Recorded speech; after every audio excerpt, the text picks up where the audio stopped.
Les types de régimes, les concepts de régime politique désignent la forme qui prend l'aménagement constitutionnel dans un pays, c'est-à-dire la manière dont les pouvoirs et les institutions politiques y sont organisés.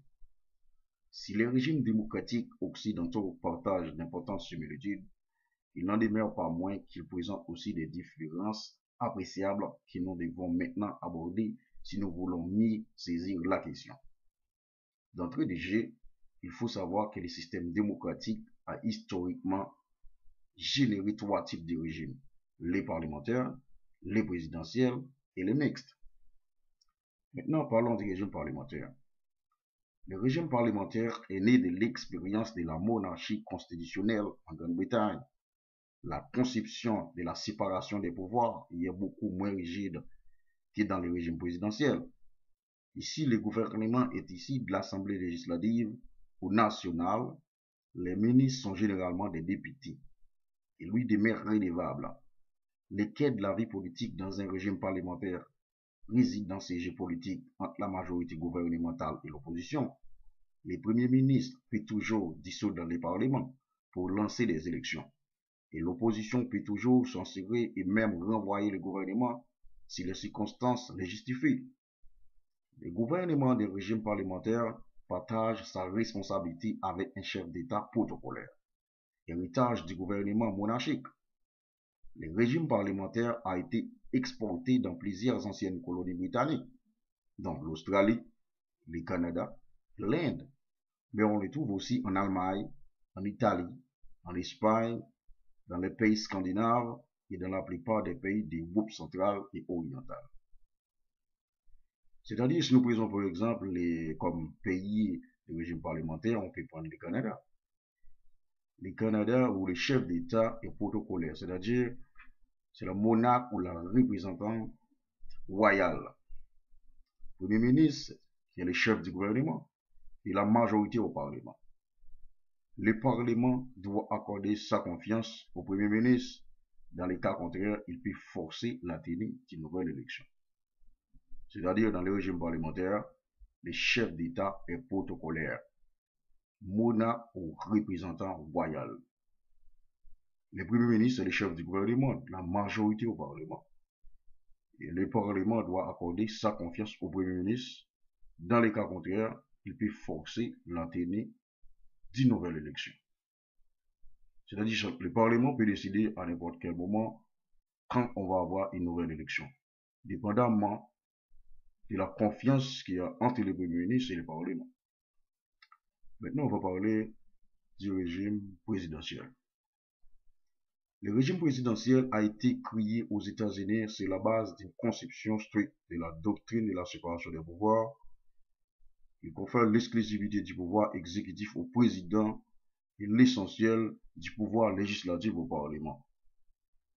Ces deux pouvoirs ils sont établis de telle sorte que leurs influences mutuelles soient limitées au maximum.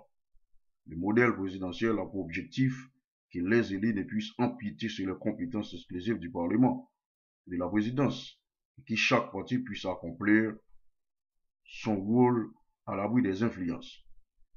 On évite ainsi une trop grande concentration du pouvoir qui pourrait mener à des dérives. Le régime présidentiel a inspiré la création des institutions démocratiques dans presque tous les pays d'Amérique latine, ainsi que dans plusieurs pays d'Afrique et d'Asie. Et donc, on va reprendre, pour exemple, comme pays qui a un régime présidentiel, ou caractéristiques de régime, les États-Unis.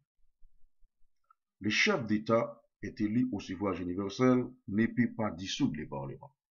C'est-à-dire, le chef d'État n'a aucun pouvoir de dissoudre le Parlement, en aucun cas.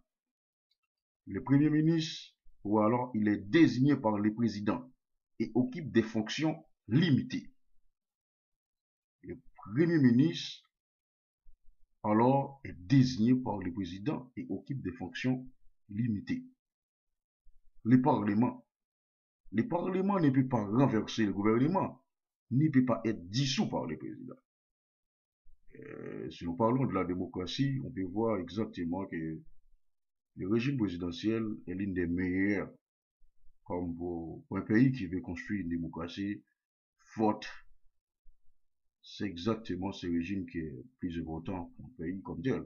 Si nous prenons par exemple Haïti, je pense que le régime présidentiel, c'est l'un des régimes qui va être mieux pour Haïti, par exemple. C'est-à-dire le président est élu au suffrage universel, ne peut pas dissoudre par le Parlement.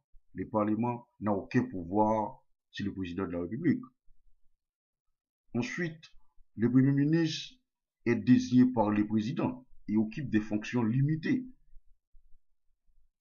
Et puis, ne peut pas renverser par les gouvernements. Le Parlement ne peut pas renverser par les gouvernements, ne peut pas être dissous par les présidents. C'est-à-dire, chaque, chaque parti dans ce régime-là fonctionne normalement dans un sens de respect. L'un n'a aucun pouvoir de briser l'autre, mais ils sont jugés à travailler ensemble. Maintenant, on va parler du régime mixte. Le régime mixte, parfois appelé semi-présidentiel ou semi-parlementaire, combine des éléments des deux précédents modèles. Il est apparu en France avec la Ve République en 1958. Le Parlement y occupe les pouvoirs législatifs et forme le gouvernement. Cependant, à ce gouvernement issu du Parlement est dirigé par un Premier ministre et juxtaposé un président élu au suffrage universel. Ce dernier occupe les fonctions exécutives de l'État. Le régime mixte peut parfois même amener des électeurs à placer à la tête de l'État des élus de partis et d'orientation politique opposés, comme ce fut le cas en France de 1997 à 2002, avec la cohabitation du président Jacques Chirac à droite et du président ministre Lionel Jospin à gauche. On trouve aussi des régimes mixtes en notre pays, en Russie, en Ukraine, au Pakistan et dans plusieurs pays d'Afrique. Si on parle des caractéristiques du régime mixte, par exemple, le régime mixte en France est lié au suffrage universel. Le chef d'État est élu au suffrage universel. Il peut dissoudre le Parlement. Le Premier ministre responsable devant le Parlement qui peut les démettre. C'est-à-dire, le Parlement peut démettre le Premier ministre. Ainsi, il y a le Parlement qui peut renverser le gouvernement et peut être dissous par le président. C'est-à-dire, si nous voyons par exemple, si on analyse de près ce qui se passe ici, c'est comme on peut dire Haïti par exemple, c'est un pays qui dirige avec un régime mixte.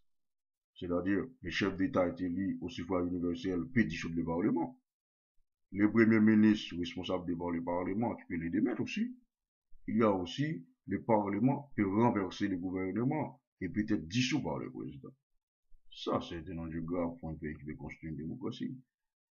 Et je pense que un pays qui dit je veux construire une démocratie avec le forme modèle maintenant, c'est le plus important, c'est le régime présidentiel.